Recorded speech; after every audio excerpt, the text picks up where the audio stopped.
Live from the home of Al Capone, Michael Jordan, and Deep Dish Pizza. Giving it to you straight from the horse's mouth. Unfiltered and restoring hope to the podcast universe. Gary Franchi.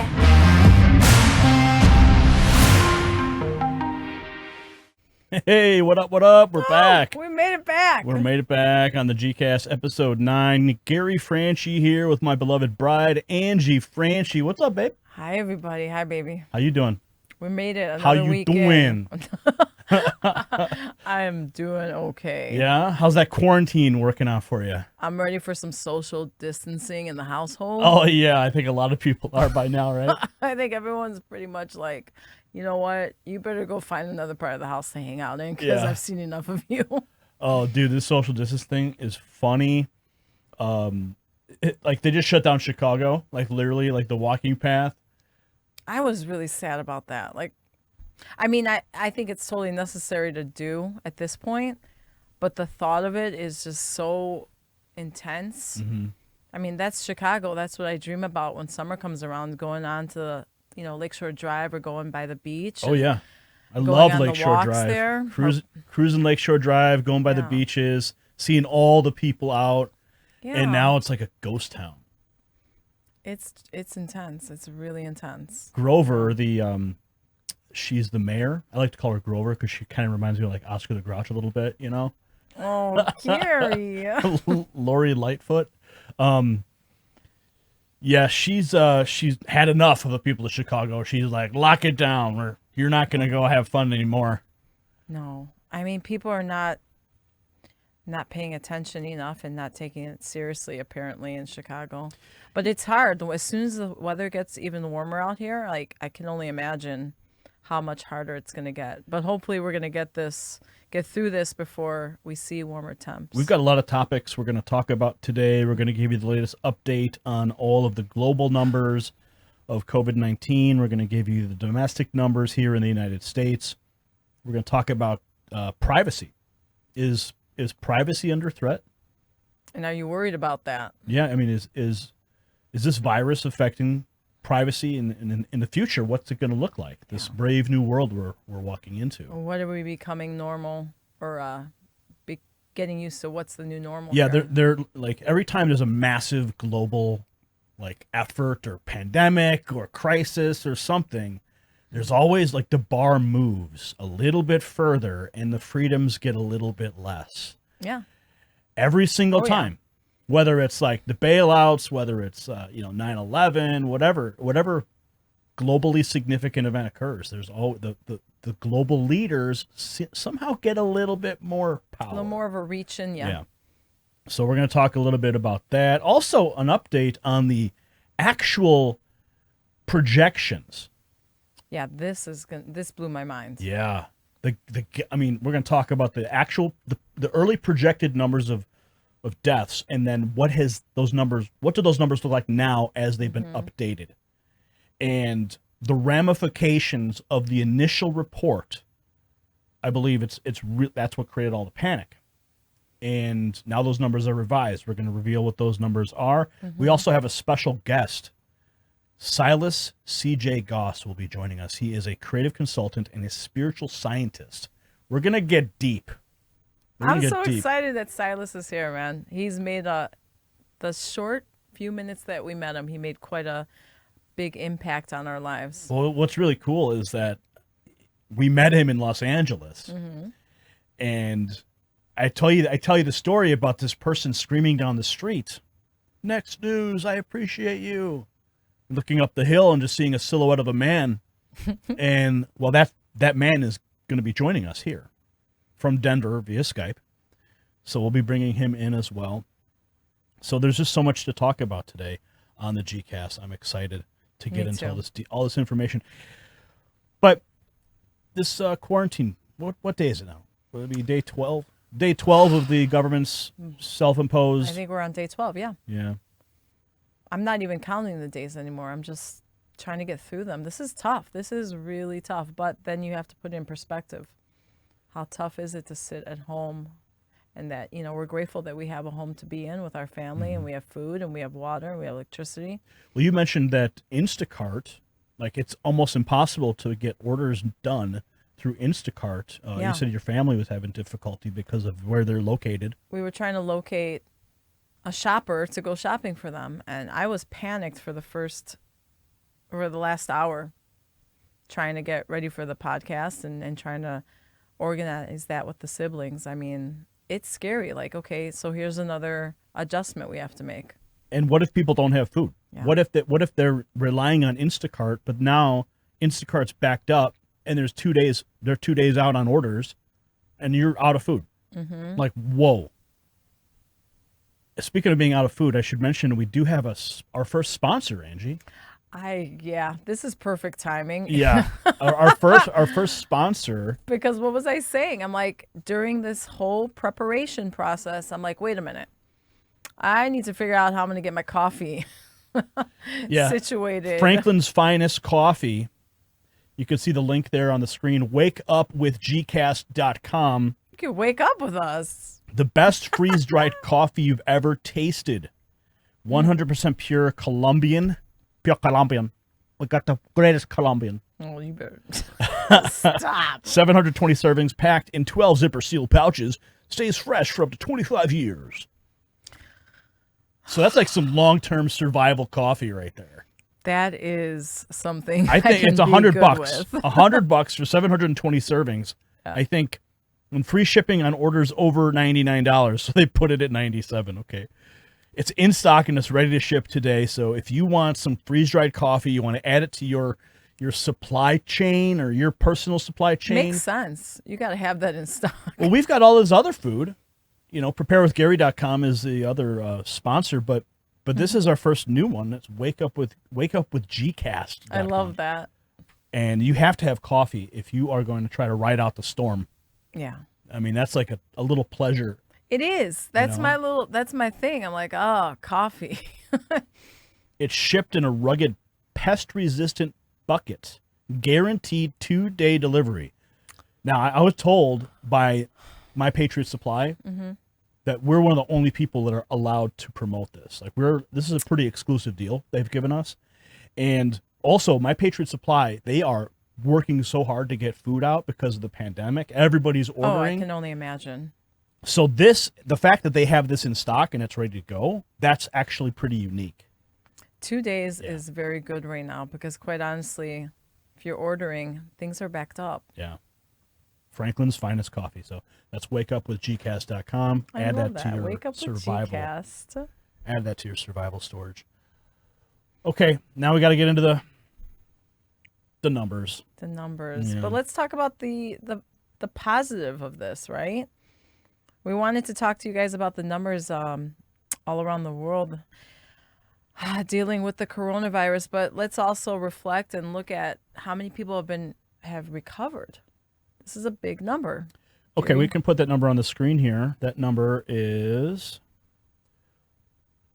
128,377 people have recovered from this coronavirus. Amen.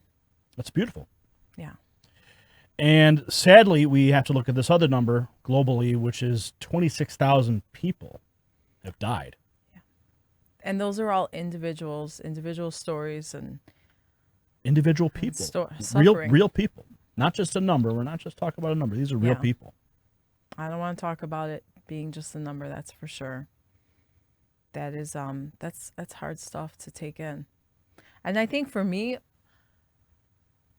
and I think a lot of people can relate to this, when we are looking at these numbers, and I'm guilty of it. I'm constantly looking at the news cycle and I see these numbers and I'm like, oh, and I try to you're good at compartmentalizing things, Gare.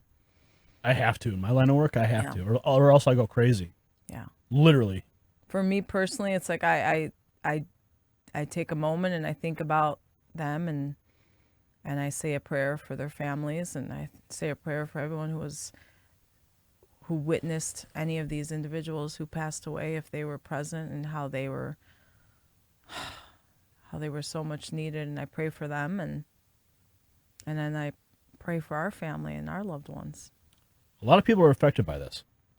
Yeah. And we can get into the origins. Stories will come out. We can get into the origins of that, of how this all started. But the fact of the matter is it's here and we're dealing with it. One thing I did want to bring up, though, that I was talking with my friend Mark Dice on text message last night, and he brought up a really interesting comparison. What did he say? And this is something that you and I have talked about, and we've sort of touched on a little bit. Imagine if you had a day-by-day death count of the flu, and that was being pushed up by the media every single day, and you had press conferences by the president constantly saying how many people have died from the flu today. And if you look at the actual flu numbers of people who have died from the flu, it's like in the tens of thousands in the United States alone. So you got to put it all into perspective. How much is this really being blown out of proportion? That's a really good point. Because if you're constantly, I mean, during flu season, I do a little bit of that as well. As I'm constantly looking at the numbers and I'm looking to see where it's high. And well, because when the flu season comes through, it just rips through schools. It rips through. You hear it. You live in a state of anxiety during the flu season, and now it's even more so with the fact that, like what you're saying, that we're looking at these numbers 24/7 now. But the point is like how the media manipulates reality, how social media, the news feeds manipulate reality. They do. And by the constant publicization of the coronavirus numbers and keeping it in the frontal lobe of the American people day after day after day has created this spirit of pandemic, you know? Oh, yeah. But again, if you line the numbers up against the flu every single day, the flu is much worse. But it's like you don't hear about it every day. You brought up a really good article. You want to talk about something that China did that really, really irked you. Oh, gosh, yeah. They are just, what's the truth here? Are they, they're selling off, where's that article? Here's your document right here. I see it there, but I wanted to bring it up. What is coming out of China and what is true and what is not? It's really hard for me to decipher that. China cashing in off the coronavirus, selling Spain $467 million in supplies. Some of them substandard. That's a problem. Here, that's not. I have it up already. Right. Thank you.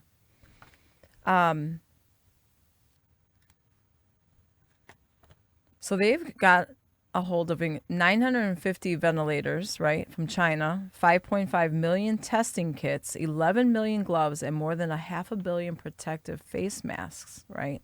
Soon after receiving the supplies, the Spanish government announced plans to return 9,000 quick result test kits to China because they were deemed substandard.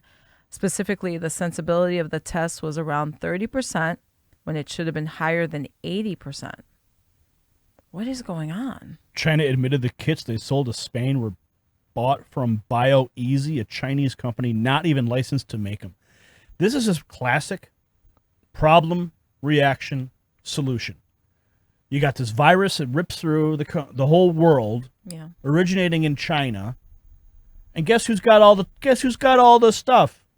Guess who's making money off of it? Guess who's making huge money off of it?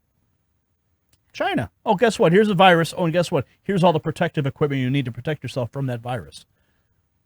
It's so wrong on so many levels. Yeah. And then, what's that? That was me. Mm-hmm. And then Pompeo and the Ayatollah trading jabs. The comments prompting the U.S. Secretary of State Pompeo to tweet that the U.S. has offered $100 million in medical aid to other nations, including Iran. And the scientists here are working 24/7 to develop a vaccine. The Ayatollah has rejected American offers and spends 24/7 concocting conspiracy theories. How does that help the Iranian people? Well, with that point, I don't... They don't trust us. The Iranians don't trust us. We've already overthrown their government once before. So, like, why would, if we send in people, do they really think that we're just going to be, No. like, on the side, oh, we're here to help? And then they already know that we're trying to foment another revolution over there. So I think it's a healthy mistrust that they have. They're trying to protect their own interests. Everything's coming out. You'll see how they feel about us and how we feel about them. It's just total madness all around. What are you drinking over there? Oh, that's just water. I'm drinking my bone broth, actually. Are you? Yeah, we gotta support your immune system, right? What's in the bone broth that makes it so, like, fancy? It's literally the most important thing that you can get out of a broth, because you're boiling it down from the bones and you're getting all the goodness from that. And it's immune boosting for you. I do love bone broth. So good. I take my bone broth, though, and I add better than bouillon to it to give it a little bit extra kick. Yeah. Oh, You know what delicious. I do? What do you do? I add olive oil and lemon. To your bone broth? Yeah, I hope that doesn't That's diminish any of the important typical properties Greek. to it. Typical Greek. Lemon And olive oil. and some salt. Yeah. And you put so salt in it, good. too? Yeah, In the bone broth? I do. Because if straight bone broth isn't always so delish. Well, that's why I put the extra, better than bouillon in mine. My mom has been doing this forever. Like, I grew up drinking this. We got New York hospitals. What are they doing? They're treating coronavirus patients with vitamin C, and they're seeing an impact with patients who were treated versus who were not treated with vitamin C. And this is from the New York Post. You pulled that, right? Yeah. I mean, New York State's largest how hospital system shocking. are So- being given massive doses of vitamin C based on promising reports that it's helped people in hard-hit China. They report that patients with the coronavirus immediately receive 1,500 milligrams of intravenous vitamin C. Each dose is more than 16 times the National Institute of Health daily recommended dietary allowance of vitamin C, which is just 90 milligrams. In combination with Zithromax plus hydroxychloroquine, they state that it will heal you in 6 days, 100%. Now, this is from the New York Post. I have to put a little disclaimer here because we can't talk about cures and Right. remedies and those kinds of things. You betcha. Because the bad boys at the FDA will come down with a hammer. But I mean, this is common sense stuff that's coming out regarding this virus. Like, how do you keep yourself from getting sick? Washing your hands, boosting your immune system. What does that mean to boost your immune system? Well, vitamin C, vitamin D, right? Someone got Eating arrested. right. A Hollywood actor got arrested for talking about a cure. Who? I'll have to look it up. Oh my gosh. Yeah, it's crazy. Let me see if I can find it. Let me see if I can guess. Who? Kevin Bacon. Kevin Bacon. Isn't Kevin Bacon, isn't it a joke, like he's in the middle of like everything, any kind of crazy like story, or Was it what seven degrees of Yeah, yeah. Kevin Bacon? I don't Yeah. know. Oh my goodness. He's great, by the way. I watch. There's certain things that I'll follow or I'll watch for a good laugh, especially like right now. And he's put out some good stuff. If you're gonna watch anything from celebrities, positivity is always a step in the right direction if they're encouraging that. I want to show you, Angie. This is video. I wanted to play this last night. This is of Chicago. You can bring up that shot, Brian. Give us that triple shot. And you can bring it up. Oh, wow. Sweet home, Chicago. So what you're seeing here are buildings boarded up, storefronts boarded up. And all this is downtown Michigan Avenue. Look at that. Isn't that insane? It's like they're boarding up for a hurricane, And here, look at this is the lakefront right before it was closed. This is what we were talking about. I mean, this is like growing up out here and driving down Lakeshore Drive. I mean, watching people out and about. Look at that. That's not even full. I mean, in the summertime, it's just. But you can see how people are still clustered. There's clusters of people. They're not abiding by the social distancing guidelines, and that is what caused Grover, Mayor Lightfoot, to shut it down. Why are you looking at me like that? Oh my God. What? People will realize throughout this podcast as we do it how much we are alike and how much we are so different. Okay. Whatever. Here, look at this. Look at this You're picture. so naughty. Look at this picture. Look at these people just hanging out. That's not 6 feet. That's definitely not 6 feet. They're all on a bike ride together. Look at that cluster of people back there. Are you suggesting you're supposed to be 6 feet away from the person you walked out the door? I don't know. Are you supposed to be? Isn't that what it is? Oh Isn't that what it's all about? Yeah, no. No? I don't think so. 6 feet from somebody else that you do not know. 6 feet from people you don't know. Yes. Well, I doubt all these people know each other.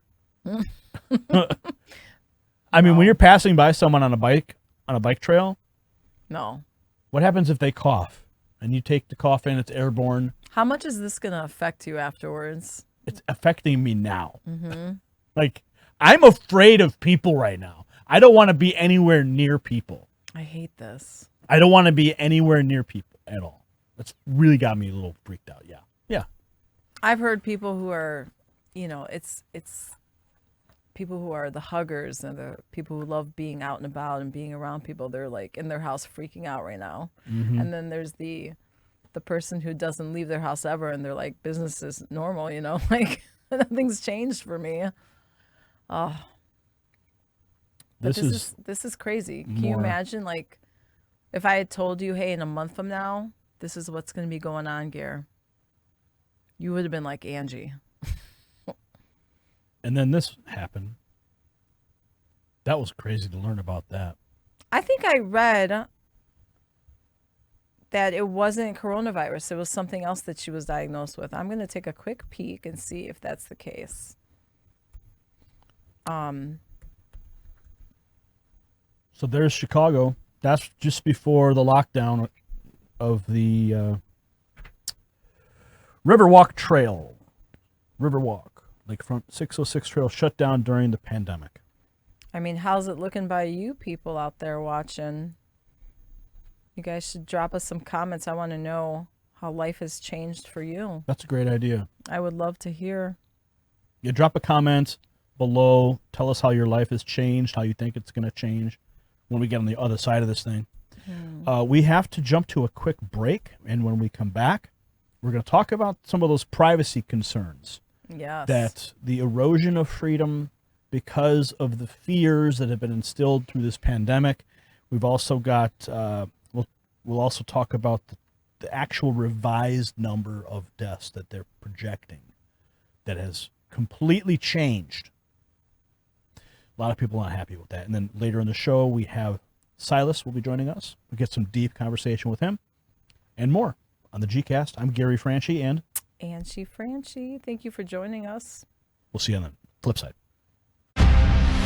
The G-Cast will be right back after this short break from our sponsors.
back. Yeah, we are back. Social distancing, full quarantine, day 12. Are we going to start social distancing? Hang on, let me get my tape measure. Where's my tape measure? If this continues any further, we might have to start social distancing Okay, inside the let's house. see. How far are you from me? Let's see here. 3 feet. And Back it up, back it up, back 3 it up. feet. We are in violation of the Social Distancing Quarantine Act. Oh. Do you have your papers? Are you free to move about the country? Are you clean? Oh my God. Do you have the virus? That's where we're headed. The brave new world. Yeah, I mean, there's things going on in Greece right now that we were What? just learning about. I think it's the island of Thessaloniki, where they're like, hey, if you want to go out, you've got to go onto this website and tell us where you want to go, and then we'll let you know when you could go. It's something like that is going on there, something crazy. Oh, you have to. You have to register your intent to go outside or go anywhere, and then they will approve your movement order, Your movement, yeah. and then you can go. And then they'll track you on your phone. Yeah, goodness. Like, you said you were going to the grocery store, but you went and visited Uncle Mike. What's happening? So that's what's happening right now. They're using cell phone data to track and see which states are adhering and listening to the advice of staying at home and sheltering. Bring up that NDI shot from the Washington Post. This is the article here. Smartphone data reveal which Americans are social distancing and not. Washington, D.C. gets an A, while Wyoming earns an F for following coronavirus stay-at-home advice based on the locations of tens of millions of phones. They write that a company called Unicast collects and analyzes phone GPS location data, launched a social distancing scoreboard that grades county by county which residents are changing behavior at the urging of health officials. It uses the reduction in the total distance we travel as a rough index for whether we're staying put at home. Angie, this freaks me out so much. You know why? This is in my mind. You know what I just saw? What? I saw like an electrical circuit. And in that electrical circuit, you have an input of the orders from on high. And then the orders come down, and then using this data that they're tracking everyone's phone and GPS, they can see if the orders are effective and what more pressure they have to apply to keep people to get people to abide by their law. So they have immediate feedback. Immediate feedback, and they can act. And they can right act away. accordingly. It's like a whole electrical circuit. You input this, this comes out this way, this breaks. Like, it's insane. You know, like that's how my mind just went there. Yeah, I mean, looking at this sort of stuff this week and then listening to Russell Brand, I mean, he comes across every now and then on my feed, right? And I sat there and I finally sat down last night and I listened to this whole thing that he was talking about. Oh yeah, he was going deep, and I was just watching you listen to it, and you hear Russell talking like an Englishman. I know. You know, he's a funny guy. He's deep. What you have his quote right there. I mean, I wrote it down because I'm like, I looked at you, I go, Gary, this is nuts. Like everything he is saying, I feel like it is a constant thought that is going through a lot of us. And he's talking about, like, you know, when this all happened, we all ran into our houses, no questions asked. Okay, go inside and hide. We did it. And then he said, you know, he talked about this sort of stuff, the authority coming in, and how do we feel about it? Are we feeling good about it? Do we feel safe that they're taking over? What? You know? Read the quote. He said, does it make you want to blindly believe so you don't have to think anymore? Or does it make you think in the back of your mind, I can't trust this authority? Yes, and yes. I think you always have to have a healthy mistrust of authority. I think it's important. Well, I've always lived with a little bit of a healthy mistrust. I'm from Chicago. From Illinois. And I'm Greek. I'm like, I love you with all my heart, but you better back up if I don't trust you. So, this is what's going on. You have other countries who are absolutely being tracked. Germany is using it. I believe Spain is, where they're using all this data to really get a foothold into your life. And this is, what do they call it when the elephant gets his nose under the tent, and by the time it's too late, the whole elephant's in the tent by now, because this is the first step. Like, these are the incremental losses of freedom that we've already surrendered, though. Yeah. When we tap that little terms of service that we don't care what your app does to me, right? You've already surrendered it. I back out so many times. I have not Like surrendered. what? I'm like, do you want to give this app access to your firstborn child? Not happening. Don't give up, people. Don't give up. So Google and Facebook and other apps are already tracking us, right? Oh, Google yes. Maps. Oh, yes, they've been doing it. Your check-ins, Instagram does it, Well, even like the Ring doorbell. Like, did you know that the Ring doorbell is connected to, I think, Amazon? And through Amazon, if you walk past anyone's Ring doorbell, your GPS location is connected to whoever's Ring doorbell that is, and now Amazon knows you're at that person's house because the Ring doorbell, and then they sell that Ring doorbell information to a third party, and then they can market you. Yeah. Sounds nice. What was that movie? With, America, Freedom to Fascism. oh no, not besides that one. The Tom Cruise movie, where he was in the future. And they had the pre-crime division, and everywhere he went, like, they had these ads that would pop up. Yeah, I can't think of the name And they of were the movie. so perfectly. Brian, do you remember the name of that movie? Maybe you could type it in. Anyway. Do you remember America, Freedom to Fascism when we were just learning about this sort of stuff? 10 years ago? Yeah, it was Catherine. Do you guys, okay, people out there, do yourself a favor. If you don't know these names, please look them up. Catherine Albright. Oh, yeah. She wrote the book Spy Chips. G. Edward Griffin. He wrote The Creature from Jekyll Island, which talks about the central banking system. Mm-hmm.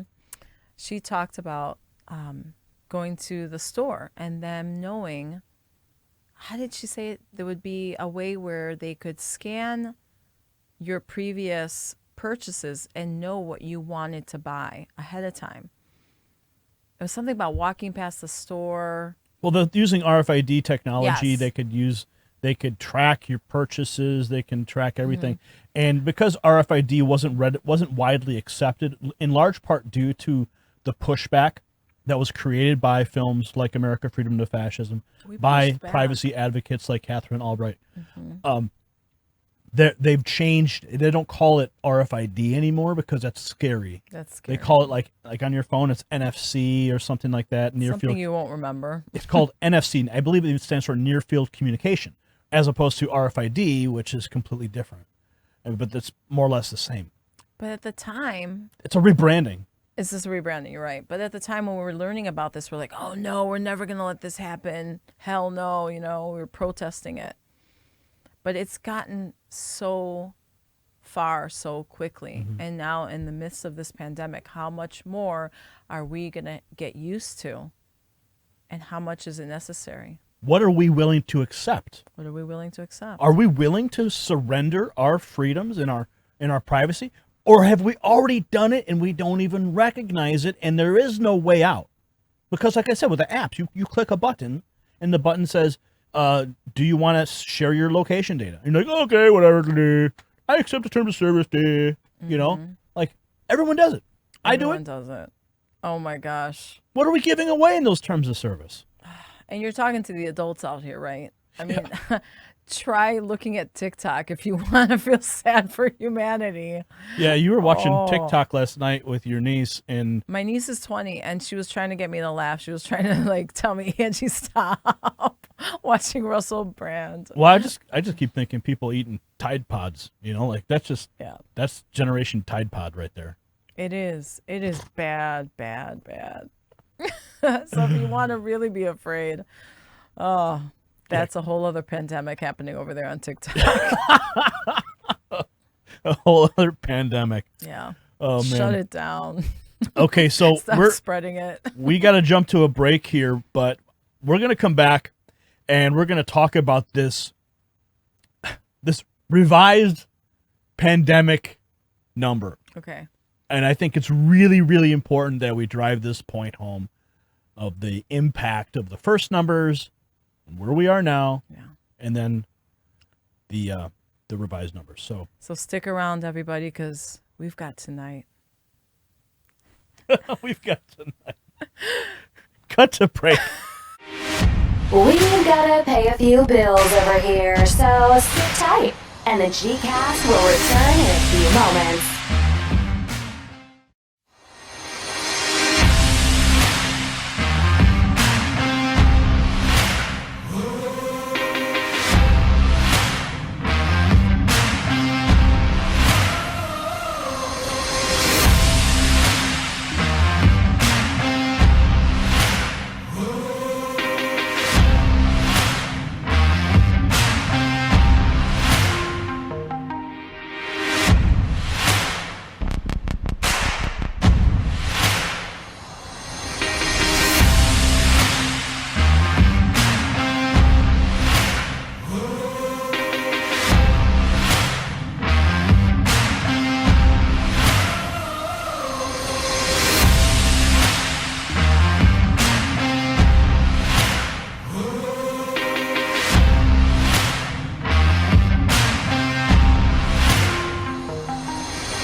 It's time to return to the G-Cast with your host, Gary Franchi.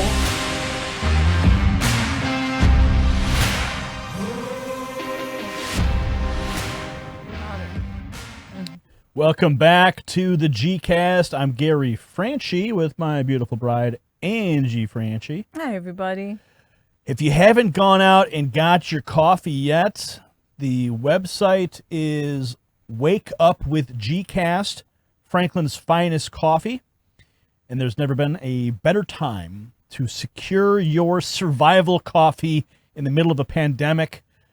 The best freeze-dried coffee you've ever tasted.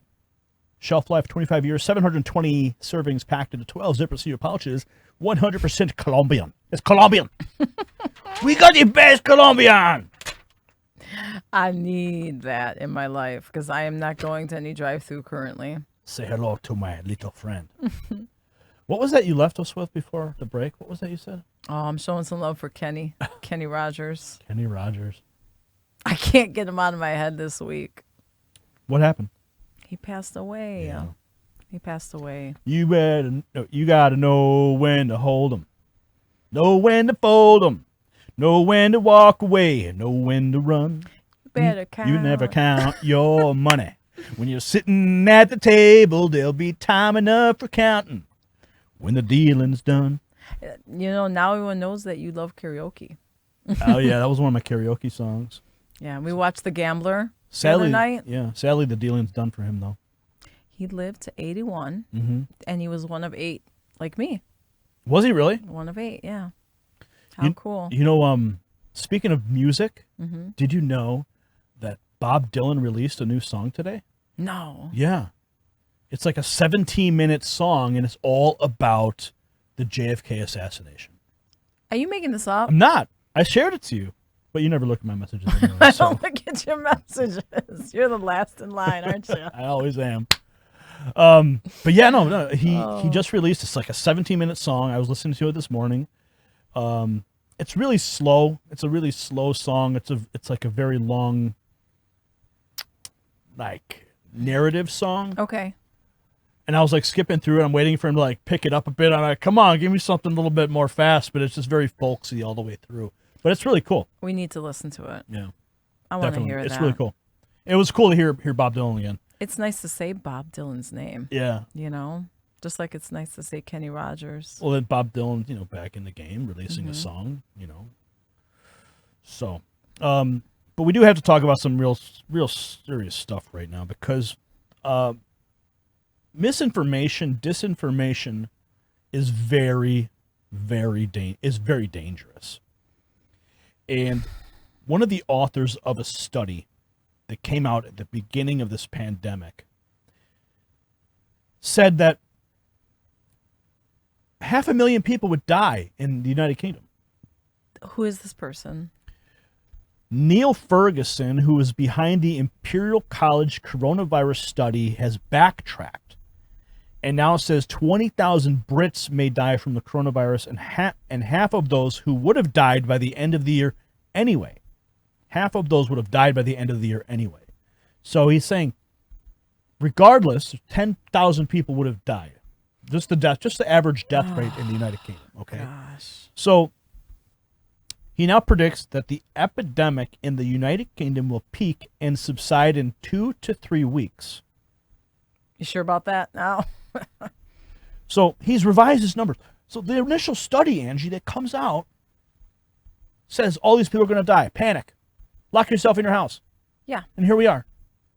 Oh, by the way, we got to change the numbers. We got to revise those numbers. What say you, Angie? I mean, What that say just you? goes to prove that, be careful when you're, whatever you are reading, no matter what source it's coming from. But this is Take an a deep official. breath. This is an official. This is official numbers Yeah. that were taken in by the leaders around the world, who then the media amplifies it and creates Always a state do. of panic. Oh, yeah. And we panicked. I mean, I'm upset about this because this guy single-handedly played a major role in creating the massive pandemic. Cut to Gary shot. So here's what it says. This is from the Gateway Pundit, one of my favorite websites. There are two main organizations behind the global coronavirus pandemic. One is the World Health Organization Director General Tedros Adhanom Ghebreyesus, I'm not going to try and pronounce that, who claimed in a press conference in early March that the fatality rate for the coronavirus was many multiples that of the fatality rate of the common flu. He claimed that the coronavirus had a 3.4% mortality rate and incorrectly compared this inaccurate number to the annual estimated flu mortality rate of 0.1. And then the second organization was the Imperial College study, which we just talked about, that claimed 500,000 Brits would die and 2 million Americans would perish. Those are the numbers that they have touted and freaked everybody out. They were wrong. It says right here, they were both wrong. On yesterday, Neil Ferguson, who was behind that study, backtracked. It said 20,000 Brits may die. Now that's bad. That's really bad. But it's very different from the initial numbers. What the heck is going on? It's a roller coaster of emotions that we have all are experiencing because of stuff like this. Now, this article states the estimated average of flu deaths each year in the United Kingdom, are you ready for this? 29,000. 29,000 people die per year from the flu in the United Kingdom. And we're at 25,000 right now, worldwide? No. The point is... No, I'm talking about coronavirus in comparison. If you want to pull up those numbers. Yeah. But yeah, his study has now been revised and says 20,000 Brits may die from coronavirus. That's less than the flu. So, this is what they write here. They said this is quite a swing from the original study that set off a global panic. Oh, yes. So who's responsible? We have They are. markets collapsing. People are out of work. People are panic buying, sheltering in place. States are on lockdown. Why? Because a guy puts out a study that doesn't even, oh, by the way, I'm going to update my numbers.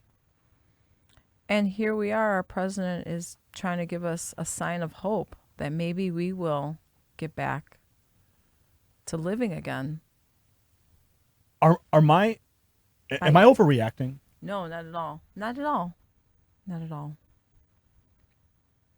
I mean, you seem pretty calm about this. I'm like, what the hell? Tell me. I want Angie to get fired up over this. Fire up, Angie. Fired up with me. That's usually at the end of the day where I'm like, you know what? What the hell is going on? Yeah. You need to back up 6 feet right now. Yeah. This dude, if you ever saw him on the street, he should probably back up 6 feet. Yeah. If you ever saw him. Oh, I'm not happy. But again, I mean, I'm serious. I have to constantly remind myself as well, like what information am I feeding myself? Even though it's a reliable source, I need to take a minute, think about this, take a deep breath, and stop panicking. Mm-hmm. You know? Guess what? They don't have the control over us. Guess what? This guy has the coronavirus. No. Yeah. It says this is from a tweet thread. A remarkable turn from Neil Ferguson, who led the Imperial College authors who warned 500,000 UK deaths and who has now himself tested positive for COVID-19. And this is from New Scientist. I'm just looking at the URL structure. It says the United Kingdom has enough intensive care units for coronavirus, according to the experts. So that tells me, like, all this panic, because when they bring out these initial numbers, then oh my goodness, we don't have enough beds. We got to move hospital ships off of New York Harbor. But they're going to revise the numbers now? They say he says both that the UK should have enough ICU beds and that the coronavirus will probably kill under 20,000 people. More than half of whom would have died by the end of the year in any case because they were old and sick. The natural mortality, Angie. Essentially what has happened, they state, is that estimates of the virus's transmissibility have increased, which implies that many more people have already gotten it than we realize, which in turn implies it is less dangerous. Yeah. That makes sense to me. Ferguson predicts the epidemic in the UK will peak and then subside within 2 to 3 weeks. One last point, he says Ferguson gives the lockdown credit, which is interesting in the UK.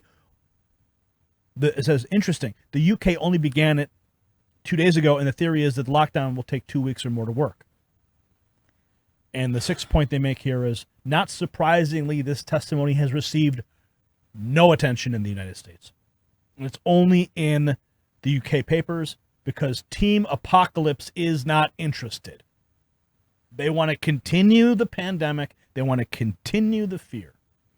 Team Apocalypse. So at the end, they can be like, well, you guys did good. That was a test. Everyone behaved and listened. You all went inside your houses and did what you were told to do. I'm so I don't know. mad. I am I don't know. so mad. This guy single-handedly caused this global panic. And now he has the virus. forgive me for getting all freaked out, but this really makes me mad. You know, Rightfully so. I mean, come on. look what's happening in the country now. All over the freaking world, Angie. We've lost the ability to be with one another, and that's what makes this all harder right now. I mean, hanging out with my brothers and friends on Zoom, you know, having drinks and stuff, it's kind of crazy. Mm-hmm. I mean, there is a silver lining here that we are reaching out to our families. We are connecting more. These are good things, but There's a lot to look at and see how this has you hear the word reset. It's been a reset on us, right? we're going to talk about that. Because we've got tonight, Gary. We've got tonight. Okay. We are going to be coming back with our guest, Silas C.J. Goss, the creative consultant and spiritual scientist. We're going to talk about, well, I'm going to let him tell the story, Yeah. how he found me, because you've heard my side of the story already. Yeah, I'm excited to talk to Silas again. I want to hear about his awakening. Like, I want to hear how he, because we talked about this on the street, but I want to hear it again because it was such a fascinating story about how he was able to, like, break the paradigm of control and become a free thinker. And I really want to hear that story again. I do too. That was we had 24 hours in California. Yeah. And he was like the last part of the evening, and it was like the icing on the cake. We're like, wow, you couldn't have ended the night any better. Where we go one, we go all. We'll be right back on the flip side of the break. Come on back with us, everybody. What's your name? Angie. I'm Gary, and we will be right back.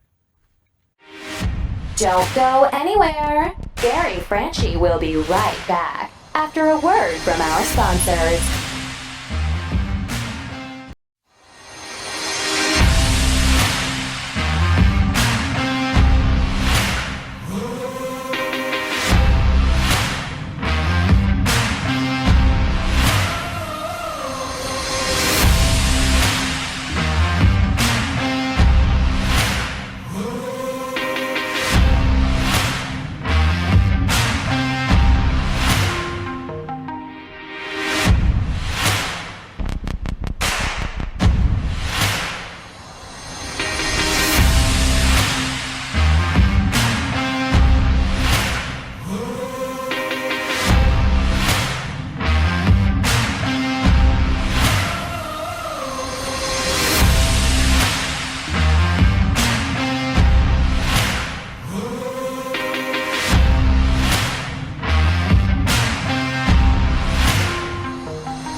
And now, back to the G-Cast.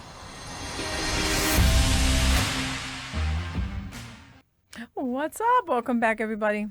Hey, They made it back, huh? And so did we. thanks for sticking around. Look who we got on the wall, on the video wall. Silas. What's up? It's Silas. Yeah. Welcome. How's it going? So good to see you again. Yeah. Great. Thanks for having me on. It's great to interface again. Yeah, interfacing with long distance, social distancing. And you're in Denver right now? Yep. Is that where you Yes. you reside in Denver?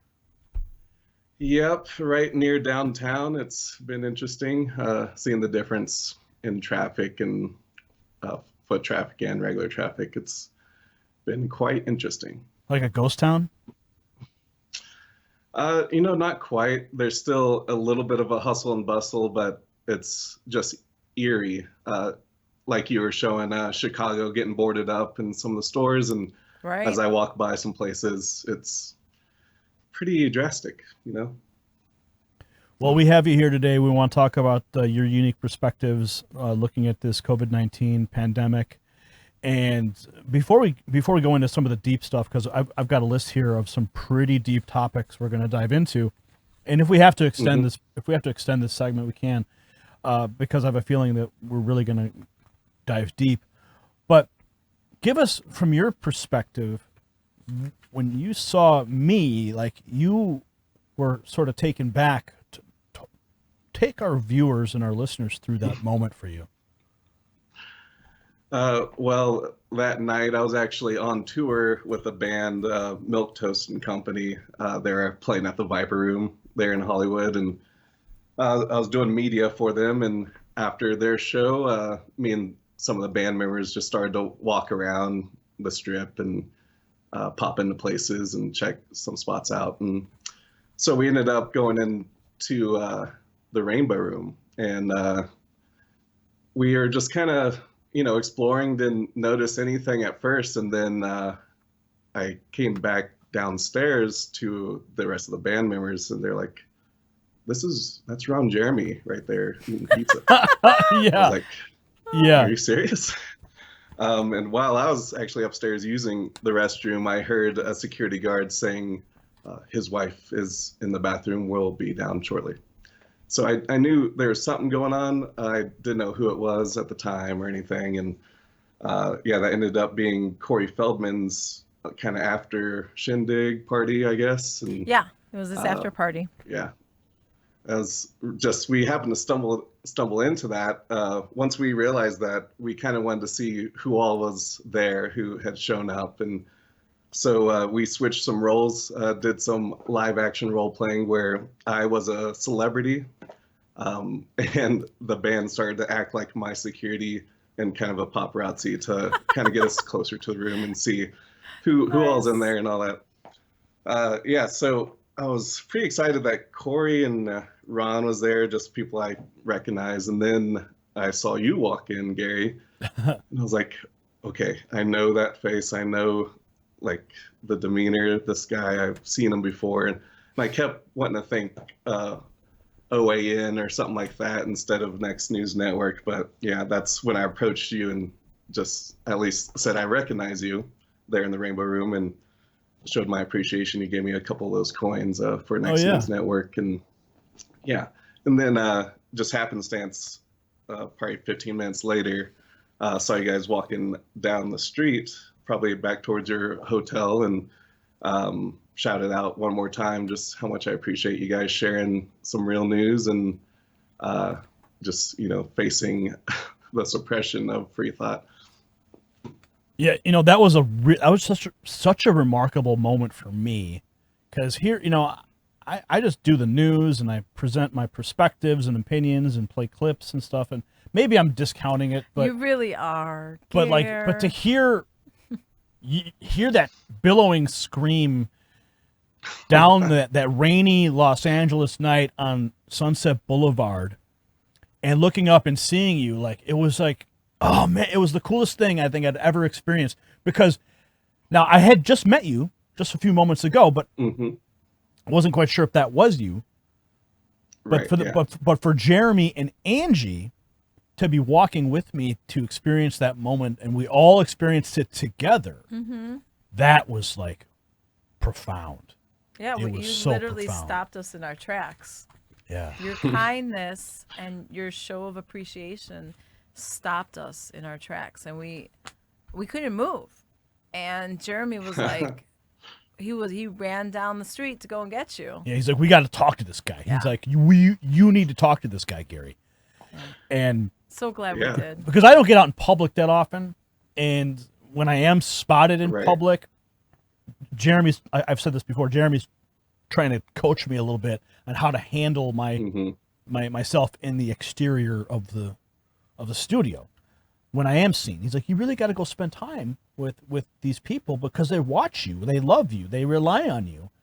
So Jeremy darted up the hill, tracked you down. I think you were in a store, a liquor store, I think, yeah. A And- gas station, or not gas station, a a Yeah, bar, it or was a something. combination, I think. something like that. Yeah. And I mean, it was late, and then we just had this like profound conversation in the rain on Sunset Boulevard. And Yep. that's where you told us about your awakening story. And I thought it was profound. Can we hear you? Tell us what brought you into this knowledge you possess now, and where did you come from? Just give us that story. Well, I guess it kind of all started with a feeling. I was actually raised as a Jehovah's Witness. So there's a strict belief system there and a single funnel of information. They actually have their own printing press and just media services. So it was a tight-knit perspective worldview that I was raised in, but there's just a certain feeling I had within that I just couldn't get rid of. And the more I ignored it, the more depressed I got. So I started to address the feeling, which just the way I can put it now is just suppression of thought and dictating how I should view the world, basically. So that feeling kind of led me out of the religion slowly and start to explore some other perspectives. Then gradually, I personally realized that there's some people, some belief systems that kind of scream their message constantly to try and change others' minds. And it's similar to what I was raised in. So that kind of was a trigger for me, feeling other people keep pushing their perspectives and belief systems out. So I saw that on one side of the political party, I saw it in certain organizations. What I came to realize is in all organizations these days, they have a pyramidal organization structure that seems to distort or pervert the humans at the top of that structure. It's a lot of times it's not their own fault. It's just the way that structure is designed. It funnels energy to the top, and it is not healthy long term. So that's kind of when I realized. Well, like they get drunk. They get drunk on power. Right. Exactly. Yeah. That absolute power really just starts to hinder the heart. Really, when you. Well, the start to get saying into is, that type of position. absolute power corrupts absolutely. Right. It's so true. Yes. So continue. Yeah. So I guess. Yeah, through that process of addressing feelings, that's, I guess, when I started to claim myself as a spiritual scientist, using my body as an instrument to understand all the metaphysics that humans face. There's an interesting thing that happens in science when you go from the material study to metaphysical or emotional, energetic studies that are intangible in the material world. So once it changes over to that, you have to be a subjective observer on what's going through your body, what's happening with your feelings and emotions, all the things we can't measure in the material sense, So when you look at what's happening right now across the world with this pandemic and the reaction, like in the last segment we were talking, I got pretty upset because here's a guy who creates a study and creates global panic, and now here we are, everyone's locked in their houses, buying survival coffee from the GCAS. What is your take on this? Well, yeah, it does seem like an overreaction, and reactivity is something I learned that is controlling our will. So when we are reacting to situations in the material world or external world or even emotions, it's taking over our sovereignty of thought and our will. So that's the big trick that seems to keep coming out on all of these different events that seem to be false flag style, just kind of hyped up through the news and media, and then scientists and doctors start to back up the narrative until independent researchers and citizen journalists and some alternative news is doing a good job as well. But it really is just seems to be a play on controlling, obviously, everyone's material movement, but also at what point will people give up also their freedom of thought, the freedom of what they can say about this virus. If you're not a doctor, or if you're not from one of the main media sources approved check marks, then your voice is not listened to, which is what I was raised in. So I see a big play of what I was actually born into. It's like if you're not part of the approved echelon of society, like even on YouTube, they have these inner circles of trusted news. They call it authoritative news.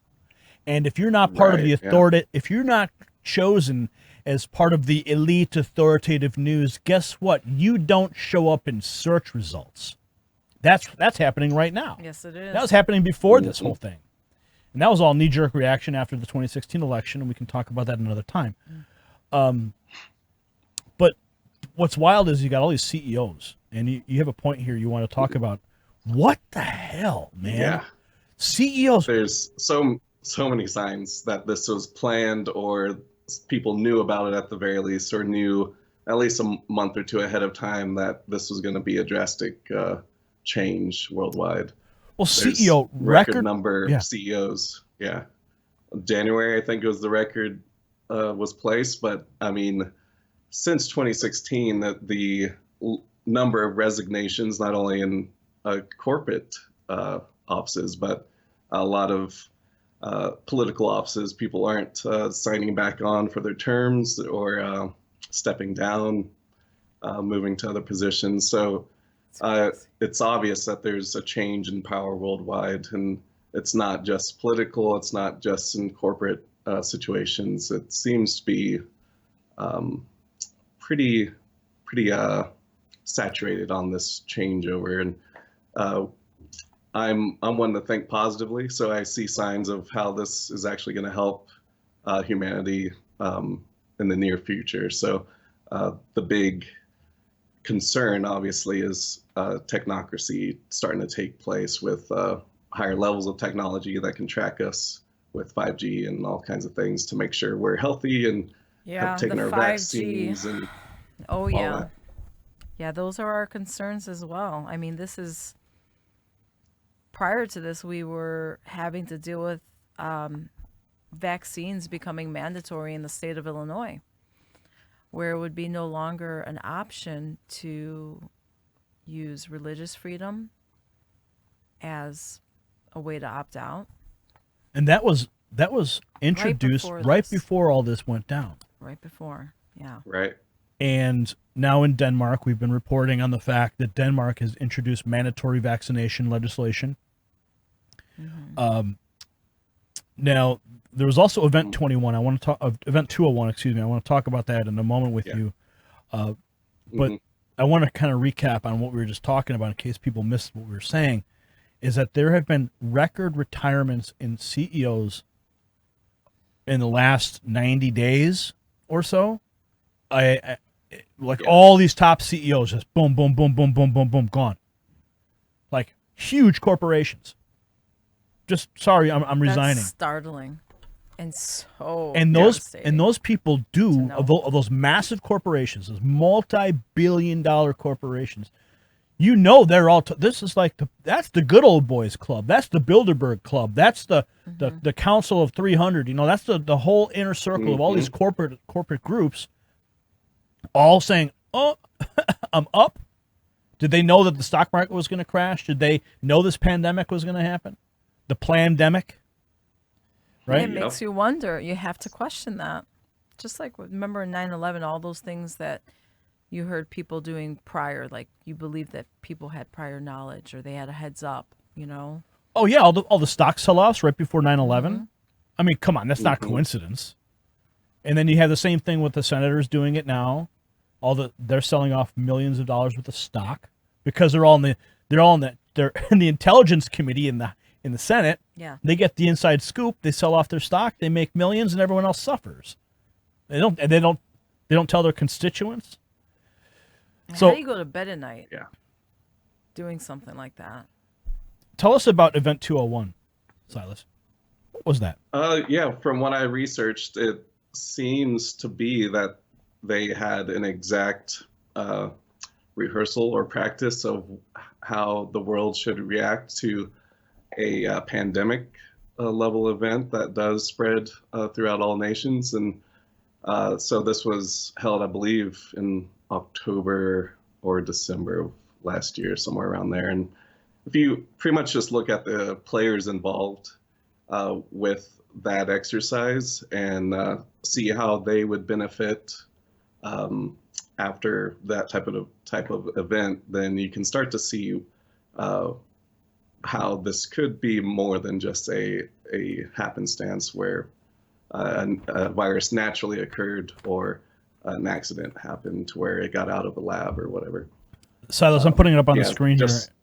It says right here, Event 201, this is directly from their website. Event 201 simulates an outbreak, are you ready for this? Of a novel zoonotic coronavirus transmitted from bats to pigs to people that eventually becomes efficiently transmissible person to person, leading to a severe pandemic. That is exactly what is happening right now. This scenario was in November last year. Yeah. Oh my God. I didn't know anything about this. It's that recent. Yep. Yeah. That's something really that there's a lot of rabbit holes to go down once you start to research the players in that event. So that's what I want to encourage the audience to do for sure is with the freedom of thought, start doing your own research instead of letting the WHO or any other authoritative voice dictate how you should think about any event or any way you're feeling even about the event. Start to learn to discern the information, and you can take it from all kinds of sources, and I recommend taking information from all sources and then start to discern the actual facts and truth from all of that information. And that's how you take back control, because right now, so many of us are feeling out of control, right? What's happening? Well, it's because What's happening to us? The fear has, like, gripped so many people, so you lose control because you've surrendered yourself to that fear. And now the fear is what's controlling you. And who's controlling the fear, right? Who's controlling the fear? Mm-hmm. You have these scientists that are putting up, go ahead. Where's that fear come from? Like, it's definitely from the scientists and the media that's hyping everything up. And that makes people think it's a much bigger deal than it actually is, and causes them to cut off from themselves and people and research, and they're just waiting for the go ahead to get out, Yeah, I wholeheartedly believe that. I mean, I was one of those people when this was all occurring, and I was not myself. I'm like, whoa, I was just in like a fetal position. What is going on? Mm-hmm. And it took a little bit, but I came out of it. I'm like, no. Take a step back. And I want to talk to you more about how we can really use this opportunity right now in a positive way. Well, they got to do what they're going to do on their end, and that's going to be. But how do we gain control, and how do we look at this? Before we get into the global reset, because I really want to talk about the positives here. But staying in the same train of thought, we're talking about this Event 201. Yeah. I do want to play this clip, and I'm going to bring it up, Brian. If you can do this on NDI for me, when I'm ready, when I have it queued, I will hit the play button so that you can have it. I have the time codes from Jeremy, and I'm going to get it queued up. This is Dr. Fauci. He's the individual who has been front and center alongside the president. Right. And I'm not going to say anything else. I'm going to let him do the talking so you can make your own mind up. Okay, that's what we want you to do. I'm just going to present you the information, and you will be the one to judge what to do with it. Okay, so I'm going to jump it over to, let me gotta find the time code here. Okay, it's 307 to 357. It's only about a minute long clip. 307 to 357. I'm going to cue it up. 307. Okay, Brian, are you able to pull in the NDI on this? Let's see. Do we have it? Okay, there's Anthony Fauci. Okay, we're going to play the clip right now. It's 301 to 357. Watch. 5 administrations. I thought I would bring that perspective to the topic today, is the issue of pandemic preparedness. And if there's one message that I want to leave with you today, based on my experience, and you'll see that in a moment, is that there is no question that there will be a challenge to the coming administration in the arena of infectious diseases, both chronic infectious diseases in the sense of already ongoing disease, and we have certainly a large burden of that, but also there will be a surprise outbreak. And I hope by the end of my relatively short presentation, you will understand why history, the history of the last 32 years that I've been the director of NIAID, will tell the next administration that there's no doubt in anyone's mind that they will be faced with the challenges that their predecessors were faced with. So, okay, so I'm leaving it right there. I'm just going to put that on the table, folks, and let you make up your own mind. Angie, do you know when that was published? 2017. 2017. What year is it now? 2020, baby. How did he know? A surprise pandemic. The fact that you said a surprise pandemic, I'm really trying to wrap my mind around this. Yeah. I'm going to leave it there, folks. You guys can make up your own mind. You tell me if this is, and then they got Event 201. But let's talk about the good. Let's talk about what humanity is doing right now. We're coming together. This is a global reset, isn't it? What do you think, Silas? Yeah.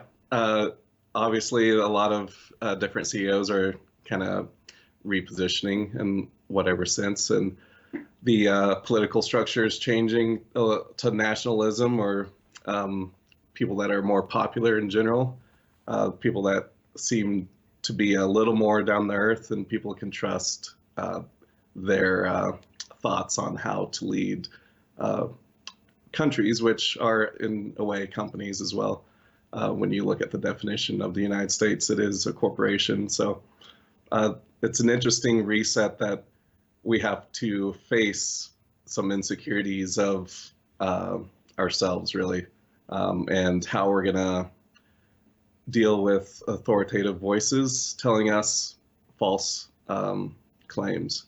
Because I think through this process, a lot of media and a lot of celebrity politics or politicians will be exposed with many lies, not just this recent one.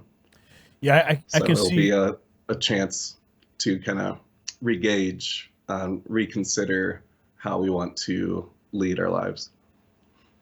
What do you think, Angie? I really hope so. I hope it doesn't.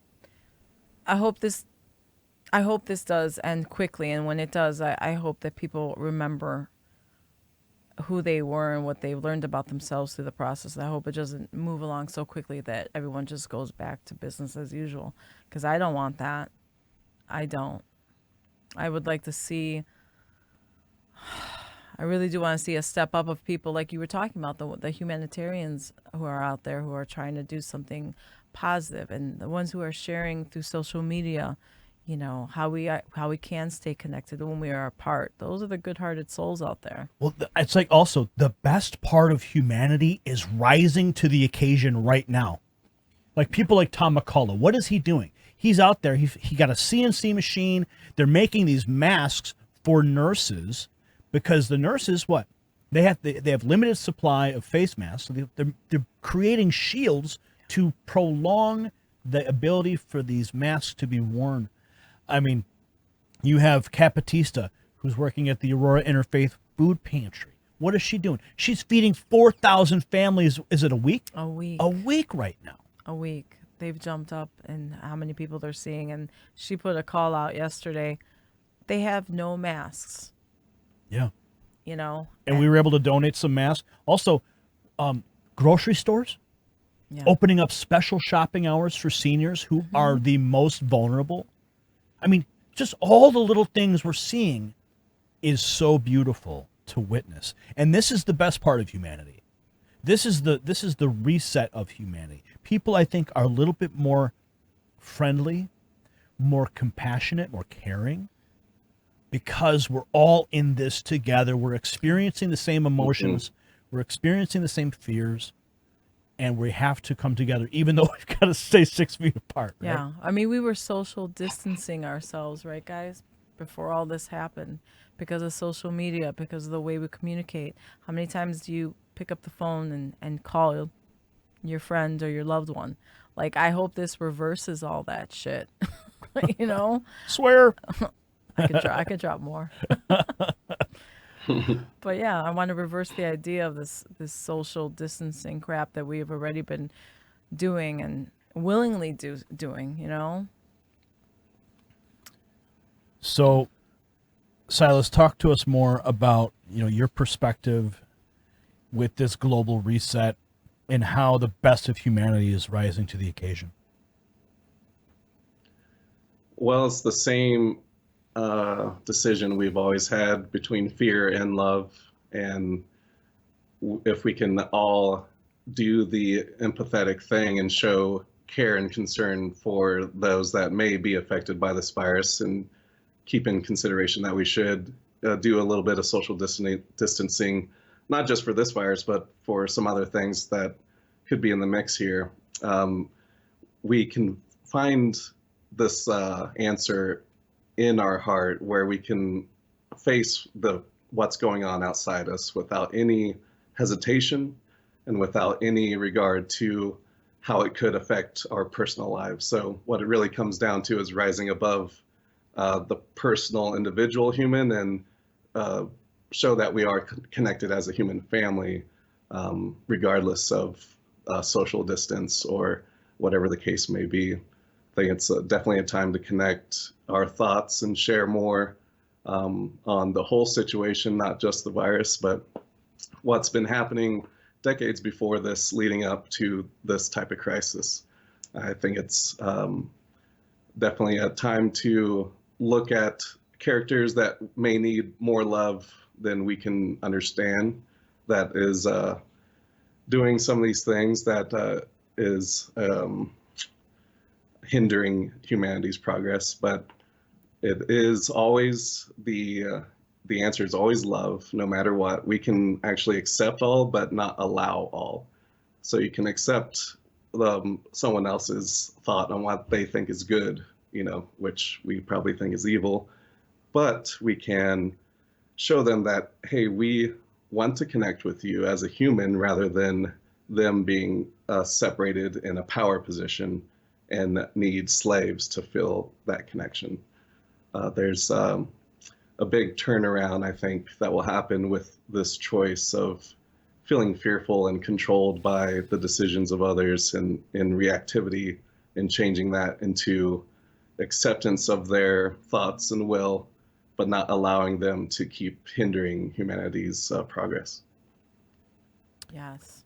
And with technology, Angie brought up something really interesting last night, talking about social media and Twitter and Facebook and Instagram, that those platforms have already taught us to social distance. Like, even though they call them social media, it's like they're really anti-social media. And like Twitter, like it really brings, anytime I go on Twitter, it's just horrible. The things that people tweet are so horrible and mean.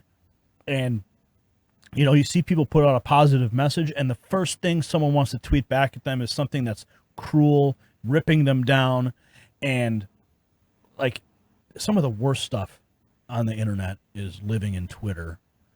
But but absolutely. I mean, I think that's what were we going to say? I wanted you to dive into that, Angie, where you said, we've already been social distancing. Because of all the examples you had given, that's why meeting Silas and having that moment with him, you can't fucking produce that. That's not something you can make or make happen. Like, that was so impactful on us because we come from that generation of, like, face to face, sitting down, talking, making that genuine impression on someone. I used to, like, when I was a teenager, I would say, like, I just met an angel tonight, because you'd have that random conversation with someone that would enlighten you, and somehow they absolutely said the thing that you were needing to hear from them. Social media is like advertisement from people. I'm just seeing people advertise themselves, advertise what they found. Oh, look at this, what I found online. So now you're advertising someone else's advertisement to me. That's why I have an issue with, like, I don't share a lot what I do personally, like work-wise, what we do. I don't put myself on a platform because I feel like unless you know me or we've talked, I don't need to put it out there. Like, it should be a genuine, intimate thing. But social media takes all the intimacy out. It takes all the realness out of it, and it completely disconnects us, right?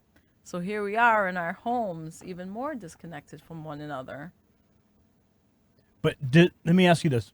We've talked about how social media has created the social distancing already.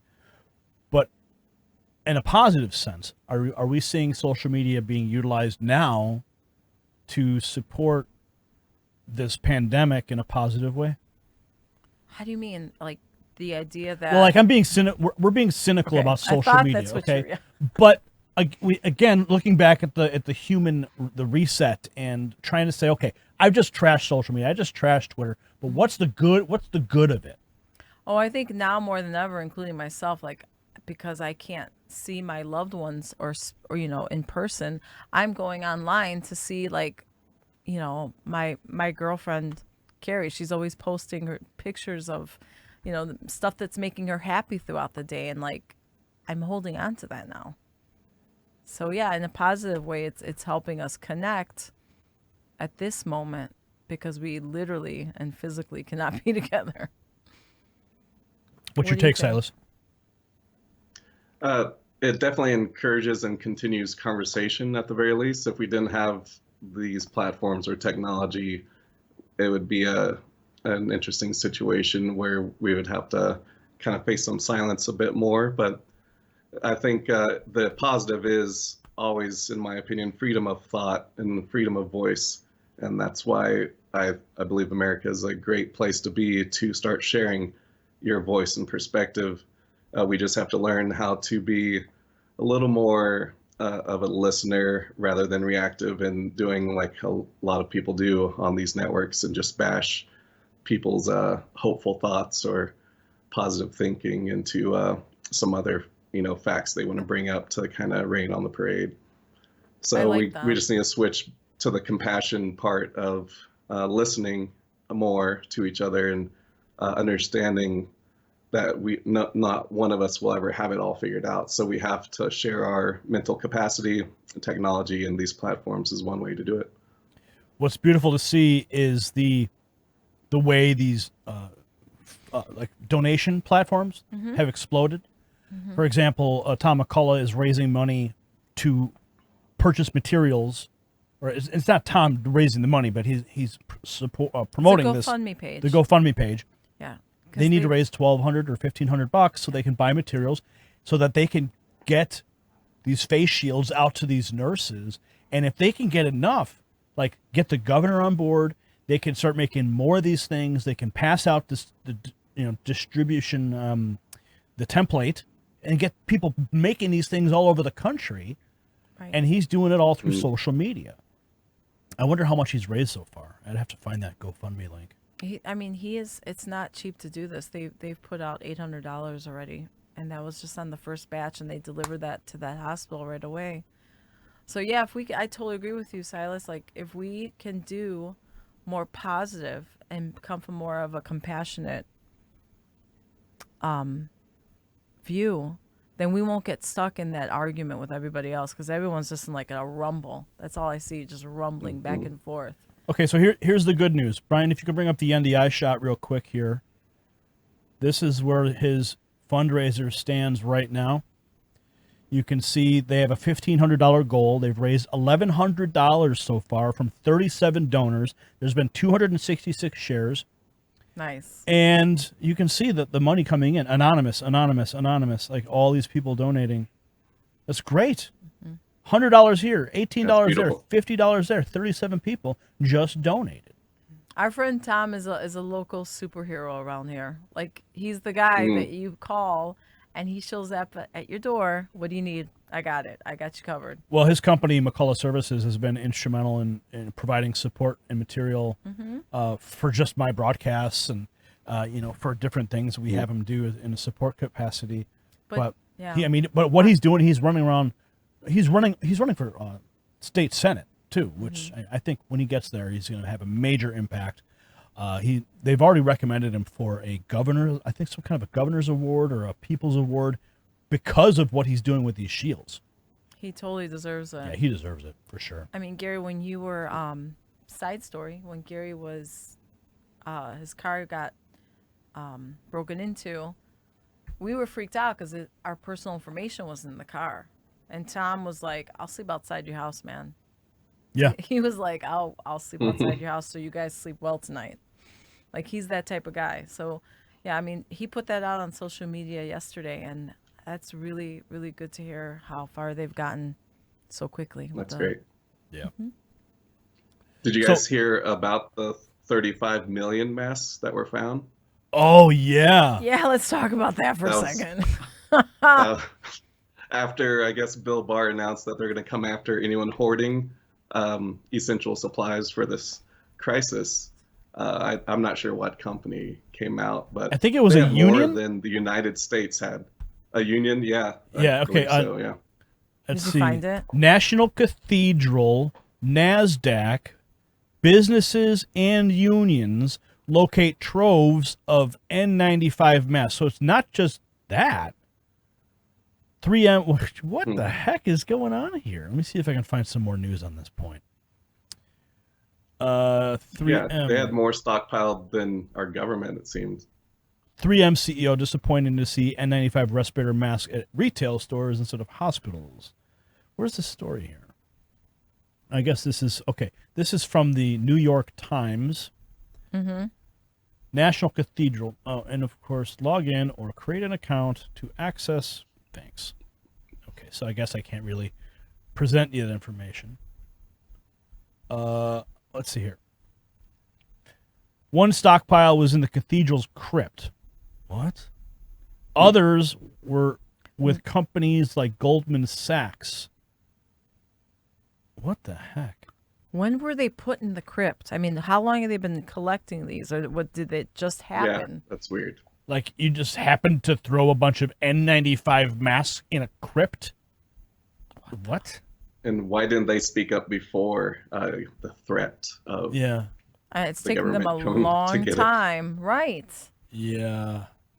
That's really bizarre. Yeah, there's a lot of wake-up calls within this crisis, I believe, that will get people scratching their heads and hopefully thinking freely. Maybe it'll break a little bit of the illusion for some people. I think I have an article here. This is from Business Insider.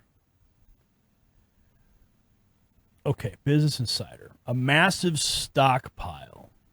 I don't want to receive notifications. Get away from me. Okay, here we go. It says here, a massive stockpile of 39 million N95 masks is being sold to American hospitals and local governments, 27 million more than U.S. emergency stockpile. So this is, I don't know, is this related? A union representing healthcare works said Thursday it has located 39 million N95 masks connecting their supplier to hospitals and state and local governments. So that was the holdup? I don't know. That's more than the number of masks in the U.S. national stockpile, which has 12 million N95 masks and 30 million surgical masks. Wow.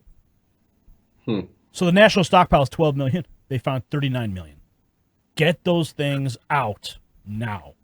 Yeah.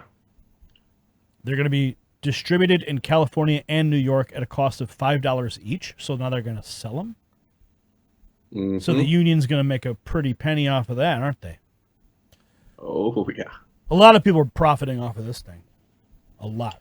Yeah, a lot of money's moving.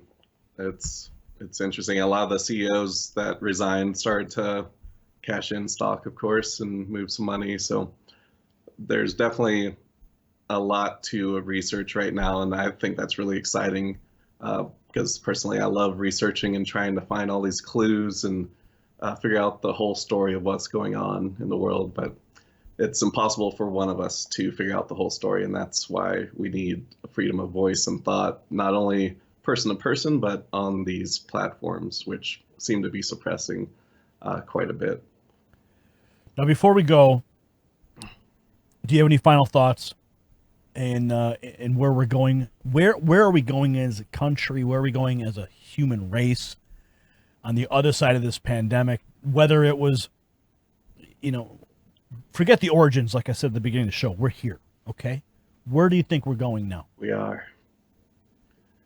I see a split happening with the next wave of technology. So there is a quantum aspect to realize with not only our nature as a human, but with technology. So we'll see a split towards more material technology that's going to have still the quantum effects, but then there's also a less intrusive natural technology that is also being suppressed that we need to call forth. We need to understand that everything they provide as a solution after this, it may not be the best solution as far as technology or humanity is concerned. So the inner thought here is always choosing love, which the way I define it is unconditional acceptance. As you can practice that acceptance, you get a lot more information flowing through, not only on the material world and news and all that, but in your intellectual and internal world. And that's when I personally started to realize quantum reality is definitely part of our confusion here.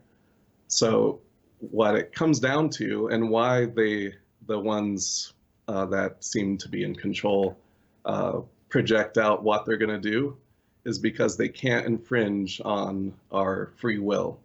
This is a given right to this quantum state that each individual possesses. So we agree over and over to what the authoritative voices are presenting. And it is easy for a collective to change that will against them. It's just a matter of stop being reactive to the information we get and what seems to be a crisis or seems to put us in fear, and start to learn to accept information, funnel it through our personal discernment, share it with others, see what they think, and connect all of our individual brains into our massive quantum state that can do a lot more than we can ever dream of. So this is where they're going to push the next level of control, is to keep us from realizing that power that we all possess individually and collectively. And that's the big play, is, are we going to choose fear and division and accepting authoritative voices or allowing authoritative voices to dictate our path? Or are we as a people going to choose love and start to project that out into the world and show new systems, still including technology, that's not intrusive and not suppressing our voice or thought? That's it. I know what I'm choosing. I'm choosing love. Me too. Amen. Amen to that. Choice made itself. Mm-hmm. The choice has made itself, and that's a good question to ask yourselves, everyone who's watching right now. What are you going to choose? That is so powerful. Yeah. What are you going to choose? I mean, I think it's a really beautiful end cap to this whole GCast episode 9. But what did he write there about smiling? We got to Brian. Oh, Brian, we- we got to get a clip. We like to have get a that little clip laugh ready. at the end of the show. Leave everybody laughing. We want to leave you guys with a smile, right? So after such serious topics, we feel it's important to laugh. So here's a video that was sent to us by Danielle Wampner on Facebook by Juan M. Mendez. Musical glasses. Enjoy. Sonido del agua.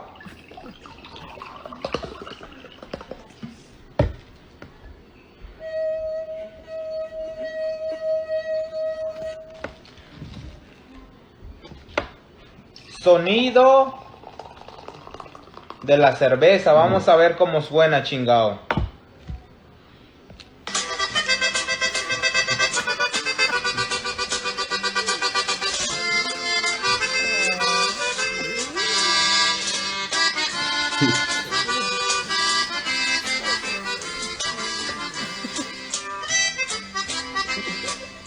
Donald Trump don't trust China. China is asshole.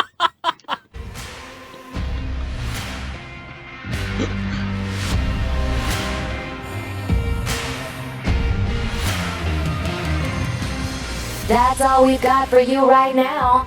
Gary's gotta run. We thank you for tuning into our podcast.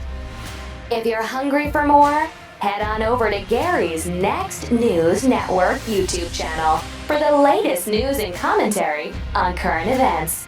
Until next time, stay gold.